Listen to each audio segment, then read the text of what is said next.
Hello guys, today we're gonna learn how to comment a connector. And why we're gonna learn this? This is useful when you want to try other things with your flow without have to erase something or lost something. So this is simple and this is actual short video. What you need to do is, wait a second, let's comment this logger, okay? Let's pretend that, hey, we don't need that logger. So what we're gonna do is click on the configuration XML tab, and this is the code of your flow. For a better view, I will double click here.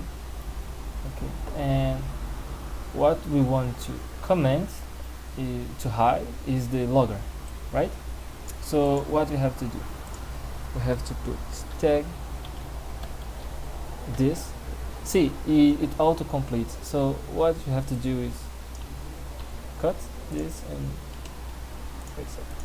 paste here. Okay, this is now commented and it will be hidden of your flow. It's not erased, so remember it's still there. If you want to see it again, you have to come here and erase this tag. Okay, and that's your logger again. This is useful again. I'm telling you to remember. This is useful when you want to try other things with your flow without have to erase the connector. So I see you next time. Hope you enjoy.